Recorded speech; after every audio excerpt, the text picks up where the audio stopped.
Good morning students, welcome to maths class. देखिए BSc second year हम simultaneous equation पढ़ रहे थे फर्स्ट ऑर्डर और फर्स्ट डिग्री की, और उसी पर बेस हमने कुछ क्वेश्चंस लिए थे। इसमें हमने आपको बताया था कि अपनी तरफ से आपको कुछ ऐसे वैल्यूज चाहिए जिसको आप मल्टीप्लाई करके, जो इक्वेशन दी होती है ऊपर नीचे मल्टीप्लाई करके और ऐड करके सब्ट्रैक्ट करके नीचे वाले पार्ट को जीरो बना देते हैं। ठीक है, और नीचे वाला पार्ट जीरो बन जाता है तो फिर आप ऊपर वाले पार्ट को इजीली सॉल्व कर सकते हैं। तो उसी से हमें फिर दो सॉल्यूशन मिल जाते हैं। ऐसा हम दो बार करते हैं काम। ठीक है, या फिर तो जीरो बन जाए या फिर नीचे वाले पार्ट का इजीली हमारे को समाकल मिल जाए जिससे हम उसका सॉल्यूशन निकाल सकें। तो हम यहाँ पर एग्जांपल नंबर 3 लेके चलते हैं और उसको हम सॉल्व करके देखेंगे। जितने भी आप यहाँ पर एग्जांपल्स कर रहे हैं, क्वेश्चंस करेंगे हम यहाँ पर, उस सब की आपको प्रैक्टिस होनी चाहिए और प्रैक्टिस से ही होगा। प्रैक्टिस का मतलब कि ट्राई करके देखना पड़ेगा। ये ट्रायल एंड हिटर मेथड है, मतलब ऐसा कोई भी नहीं है कि आपको फिक्स पता चल जाए कि अब जैसे ये सवाल आपको दिया हुआ है, इस सवाल के अंदर क्या वैल्यू जीरो बनेगी, नीचे किसको मल्टीप्लाई करके हम जीरो बना सकते हैं। ये सिर्फ आपको खुद को रख के चेक करके देखना होगा, बिना चेक किए नहीं हो सकता। मतलब कि कोई फॉर्मूला नहीं है इसका सॉल्व करने का। ठीक है, तो आप इसको खुद देखेंगे कैसे हम इसको सॉल्व कर सकते हैं। तो उसके लिए आप देखिए नीचे वाली वैल्यू कैसे जीरो बन सकती है। तो यहाँ पे देखो क्या बन रहा है, जेड एक्स बन रहा है, यहाँ पे भी जेड एक्स बन रहा है। और अगर मैं इसको प्लस कर दूं तो फायदा नहीं है। हाँ, माइनस करने से जेड एक्स और जेड एक्स माइनस हो जाएगा। ठीक है, और जेड वाई है, ये माइनस के जेड वाई। अब मैं इसको माइनस करूंगा तो ये minus k Z Y plus में जेड वाई हो जाएगा, और ये भी क्या हो जाएगा, जेड वाई। तो ये वैल्यू दोनों जुड़ जाएंगी। ठीक है, मैं नीचे वाले पार्ट को लेकर चल रहा हूँ। जैसे जेड एक्स है और जेड वाई है, अगर मैं इसको माइनस करता हूँ तो माइनस के जेड एक्स और प्लस के जेड वाई हो जाएगा। तो खाली जेड एक्स से कैंसिल हो पाएगा, जेड वाई तो जुड़ जाएगा। ठीक है, तो उस हिसाब से हमें क्या करना होगा, इसको अगर मैं एक्स से मल्टीप्लाई कर दूं, इसको वाई से, उसको जेड से, और यहाँ पर तो मैं कर दूं माइनस। ठीक है, यहाँ भी मैं कर दूं माइनस, तो काम बन सकता है। कैसे, देखिए मैं कह रहा हूं आपसे कि एक्स माइनस वाई और माइनस जेड को गुणक लेने पर, ठीक है, तो dx अपॉन एक्स से मल्टीप्लाई किया तो x z x plus y, और सेम काम आप ऊपर भी करोगे। ठीक है, minus k y d y और minus k y z x minus y बराबर minus k z d z और minus k z x square plus y square. Right, ये टर्म हो गई। अब हम क्या करते हैं, नीचे वाले को ऐड करना है। ये मतलब कि ऐड, और ये माइनस हो जाएगा, ये माइनस, तो ये हो जाएगा आपको x d x minus y d y और minus k z d z upon x square z. ठीक है, प्लस एक्स वाई जेड, यहाँ पर minus k x y z minus minus plus y square z, और यहाँ पर minus k x square z और यहाँ पर minus k Y square z. ठीक है, ये टर्म यहाँ पे इसको कैंसिल, एक्स स्क्वायर जेड से और एक्स वाई जेड से। ठीक है, तो हम नीचे वाली टर्म को जीरो बनाने में सक्सेस हुए। अब इसमें अगर नीचे टर्म जीरो बन जाती है तो इसका मतलब है कि x d x minus y d y minus z d z upon में क्या होगा, जीरो होगा। राइट, नीचे टर्म में ऊपर ये जीरो होगा तो ये हो जाएगा आपके पास x d x minus y d y minus z d z बराबर जीरो। राइट, अब वही टर्म बन गई, इसका समाकल कर देते हैं। तो समाकल करने पर, ठीक है, ये क्या हो जाएगा, x² 2 माइनस y² 2 और माइनस z² 2, ठीक है, बराबर में हो जाएगा c1 और x² माइनस के y² माइनस के z², 2c1 लिख दूँ, ठीक है, चाहे मैं यहाँ देता हूँ c और यहाँ देता हूँ मैं 2c बराबर c1, ठीक है, कोई दिक्कत नहीं है। तो ये एक सॉल्यूशन हो गया हमारे पास। अब ऐसा ही हमें एक सॉल्यूशन और निकालना है, ठीक है, ऐसा एक सॉल्यूशन और निकल जाए जिससे हमारे पास इसकी वैल्यू जो है कंप्लीट हो जाए।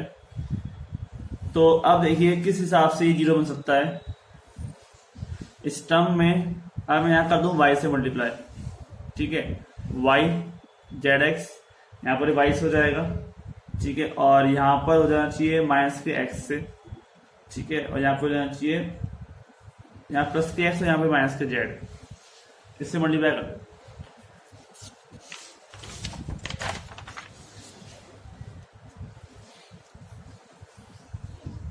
अगेन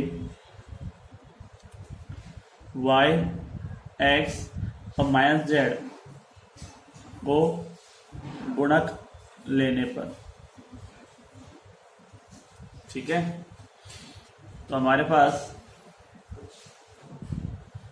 dx अपॉन यहाँ पर क्या हो जाएगा, जो टर्म है वो है z x प्लस y है, इसमें मैंने y को मल्टीप्लाई कर दिया, ठीक है, ये है dy, यहाँ पर भी मैंने x को मल्टीप्लाई कर दिया, x z x minus y, और यहाँ पर मैंने कर दिया माइनस के z dz, और नीचे आ जाएगा x² प्लस y² और साथ में माइनस के z, ठीक है, तो ये हो जाएगा y dx plus x dy minus के z dz अपॉन ये हो जाएगा x y z plus y² z plus x² z minus के x y z मल्टीप्लाई होगा, और यहाँ पर हो जाएगा आपके पास माइनस के z² माइनस के ही z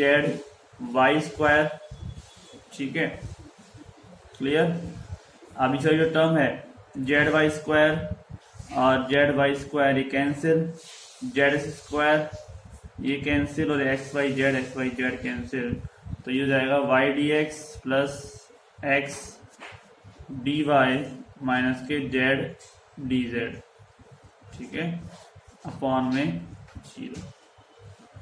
तो ये टर्म बन जाएगी y dx plus x dy minus के z dz बराबर 0, क्लियर। तो हमारे पास अब इसका हम कर लेते हैं समाकल, y इंटीग्रेशन,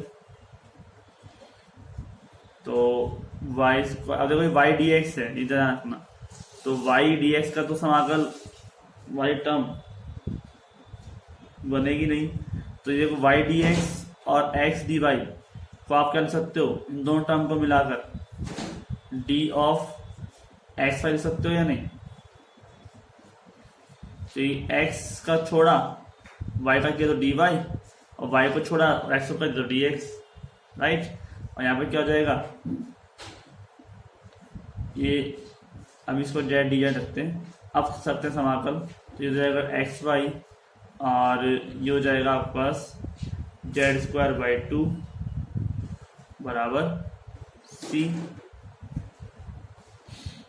अब यहाँ मल्टीप्लाई कर लो तो 2xy माइनस z² बराबर 2c, यानी कि c2 ले लो इसको, ठीक है, कि कांस्टेंट टर्म है, इसको तो आप कुछ ही मान सकते हो, इसमें तो दिक्कत वाली बात होती नहीं है, ये आर्बिट्रेरी कांस्टेंट है, अपने द्वारा लिया गया कोई भी स्वेच्छ अचर, ठीक है। तो जो टर्म बन जाएगी वो बन जाएगी 2xy माइनस के z² बराबर c2, ठीक है। तो मेन पर्पस है या मेन बात है कि समीकरण को सोचना, यानी कि किससे ये मल्टीप्लाई होगा 0 बन जाएगा, इस चीज को सोचना ही आपके पास मेन पर्पस रहेगा कि कैसे टर्म 0 बने, ठीक है।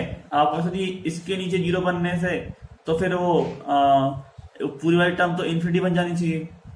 तो बेटा ये बात नहीं होती है, क्योंकि ये जो टर्म है ना वो इनके बराबर में चल रही है, ठीक है। तो आप बराबर वाली टर्म को मल्टीप्लाई करोगे, क्रॉस मल्टीप्लाई, तो ये टर्म 0 हो जाएगी, ये टर्म, ठीक है, ये बच जाएगा।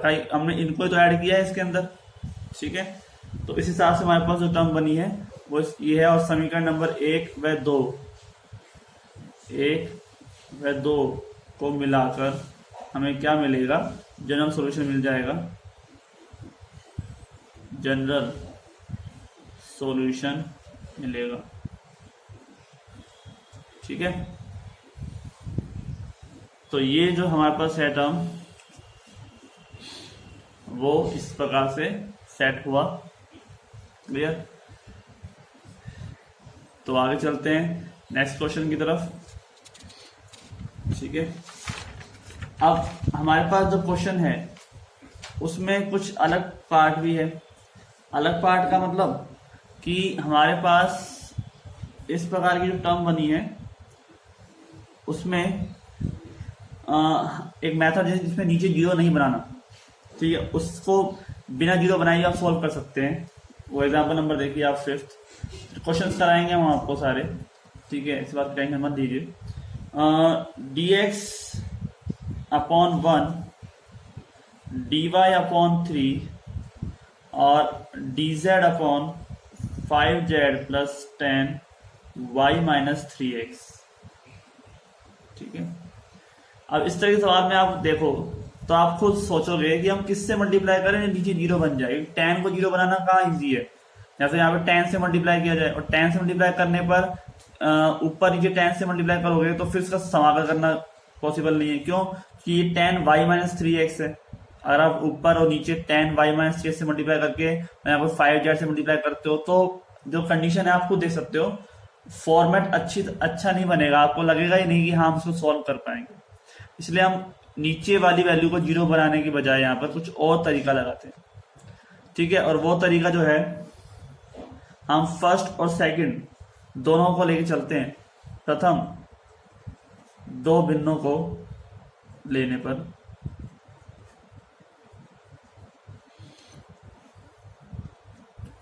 ठीक है, तो हमारे पास ये हो जाएगा dx अपॉन 1 और dy अपॉन 3। इससे इजीली सॉल्व हो जाएगा। 3 को मल्टीप्लाई करो ऊपर तो 3dx माइनस के dy बराबर 0। अगर मैं इसको तो ले जाता हूं तो यहाँ पर हो जाएगा ये 3x, समाकल कर दूं बाय इंटीग्रेशन,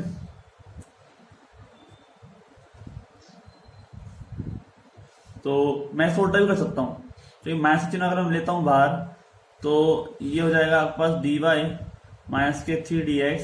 तो यहाँ पर 0 को फर्क पड़ने वाला ही नहीं अगर माइनस यहाँ ले जाता हूँ तो, ठीक है। तो ये हो जाएगा y माइनस के 3x बराबर c1। तो होगा ही नहीं होगा, तो समाकल किया मैंने, dy का हो गया y और 3 का 3 और dx का क्या हो गया x, ठीक है। अब देखो ये समीकरण नंबर, इसको मैं इस y माइनस 3x की जगह पे लिख सकता हूँ, समीकरण नंबर 1 से लिख सकता हूँ ना। तो अब मैं क्या करूंगा, फर्स्ट और थर्ड को ले लेता हूँ, ठीक है। प्रथम व तृतीय भिन्नों को लेके चलने पर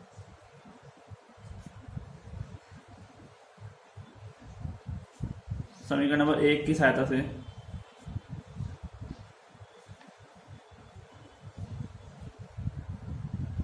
ठीक है, तो हमारे पास क्या हो जाएगा, dx अपॉन 1 बराबर dz अपॉन 5z प्लस 10 और ये 3 y माइनस 3x जो है उसकी जगह आ जाएगा c1, ठीक है, 10 c1। तो dx अपॉन 1, अब देखो 10 c1 तो क्या है, कांस्टेंट वैल्यू है, राइट है या नहीं है। तो अब मेरे पास अगर मैं ऊपर नीचे सब जगह 5 से मल्टीप्लाई कर दूं, यानी कि मैं यहाँ पर 5 से मल्टीप्लाई कर दूं 5dx, यहाँ पे कर दूं मैं 5dz, और नीचे तो है ही 5z प्लस 10c1। और अब मैं इसके हिसाब से अगर नीचे वाली टर्म को मैं मानूं t, ठीक है, समाकल करने के लिए मैं यहाँ देता हूँ समाकल करने पर, और समाकल करने पर मैं ऐसे करता हूँ 5dx और ये 5dz upon 5z plus 10c1, ठीक है। आप समाकल करना है, जैसे भी आप चाहे मर्जी कर सकते हो। तो मेरे हिसाब से यहाँ पर अगर मैं 5z प्लस 10c1 को t मान लेता हूँ, तो ये 10c1 तो पूरा कांस्टेंट है, तो उसको तो हो जाएगा 0, और ये हो जाएगा 5dz बराबर dt हो जाएगा, यानी कि ये हो जाएगा dt अपॉन t। तो इसका आप इजीली कर सकते हो ना, किससे कर सकते हो बताइए, 5dx का हो जाएगा 5x, और इसका क्या हो जाएगा log t, इसका मतलब क्या हो जाएगा log 5z प्लस 10c1, ठीक है, प्लस आप ले लो चाहे तो log c2, क्लियर। बस इसको सॉल्व करना है हमें।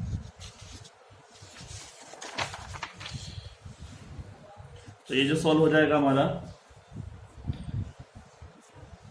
5x बराबर log 5z प्लस 10c1, ठीक है, प्लस log c2, तो मल्टीप्लाई हो जाएगा ये log c2 into 5z plus 10c1, और यहाँ से log हटा दूँ तो यहाँ हो जाएगा e की पावर 5x बराबर c2 5z प्लस 10c1, ठीक है।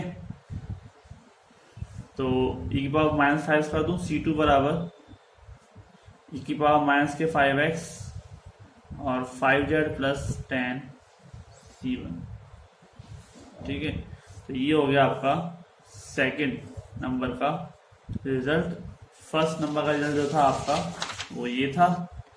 तो दोनों को मिलाकर आपके पास जो वैल्यू आएगी वो सॉल्यूशन आपका इसमें बन जाएगा, राइट।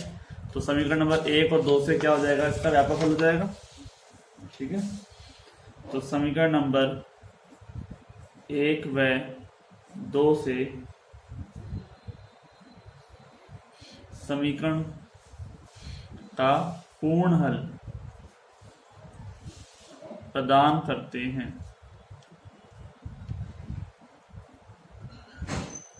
क्लियर, कोई दिक्कत नहीं। तो हमारे पास इस तरह से जो टर्म बनती है वो प्रॉपरली सॉल्यूशन हमको मिल गया। तो ऐसे आपको क्वेश्चंस करने हैं, लेकिन बस अब जो इस तरीका जो आपने किया इसके अंदर इजी था, लेकिन अगर आप सोचते नहीं तो इजी नहीं होता, क्योंकि अगर आप जीरो बनाने वाली फॉर्म में लगे रहते तो ये सॉल्यूशन इसका होना इजी नहीं था, ठीक है। इससे मेथड है ये उससे अलग, ठीक है। तो एक मेथड आपने ये भी सीख लिया आज। तो बाकी बचे एग्जाम्पल्स हैं वो आपको प्रॉपरली सारे करने हैं, ठीक है। मैं 1-2 एग्जाम्पल और करा दूंगा, लेकिन फिर मैं क्वेश्चन भी कराता हूँ। तो आपको घबराना नहीं है, बस देखते हुए इजीली मेथड से इसको सॉल्व करना है। तो मिलते हैं नेक्स्ट वीडियो में। आज के लिए इतना ही, थैंक यू।